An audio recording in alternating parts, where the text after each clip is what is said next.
ಅಪಾಯಕಾರಿ pitch, batter ಹೆಲ್ಮೆಟ್ಗೆ ಬಡಿದ ಚೆಂಡು, ಪಂದ್ಯವನ್ನೇ ರದ್ದುಗೊಳಿಸಿದ ಅಂಪೈರ್ಗಳು.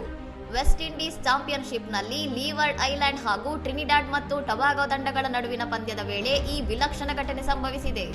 West Indies ವೇಗಿ ಜೇಡನ್ ಸೀಲ್ಸ್ ಎಸೆದ ಚೆಂಡು ಪಿಚ್ನಲ್ಲಿ ಅನಿರೀಕ್ಷಿತವಾಗಿ ಬೌನ್ಸ್ ಆಗಿ levered island batter Jeremiah Louis ಅವರ ಹೆಲ್ಮೆಟ್ಗೆ ಬಲವಾಗಿ ಬಡಿದಿದೆ. ಚೆಂಡು ಬಡಿದ ರಭಸಕ್ಕೆ ಹೆಲ್ಮೆಟ್ ಹಾನಿಯಾಗಿದ್ದು, ಜೆರೆಮಿಯಾ ಲೂಯಿಸ್ ಮೈದಾನದಲ್ಲೇ ಕುಸಿದು ಬಿದ್ದರು. ಬಳಿಕ ಅವರನ್ನು ತಪಾಸಣೆಗಾಗಿ ಆಸ್ಪತ್ರೆಗೆ ದಾಖಲಿಸಲಾಗಿದ್ದು, ಸದ್ಯ ಅವರ ಆರೋಗ್ಯ ಸ್ಥಿರವಾಗಿದೆ.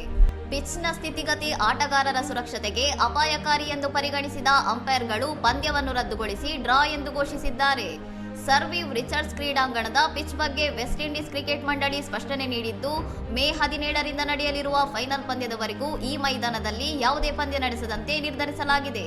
ಇನ್ನಷ್ಟು ಸುದ್ದಿಗಳಿಗಾಗಿ ನೋಡ್ತಾ ಇರಿ ಸೌರಂ ಟಿವಿ.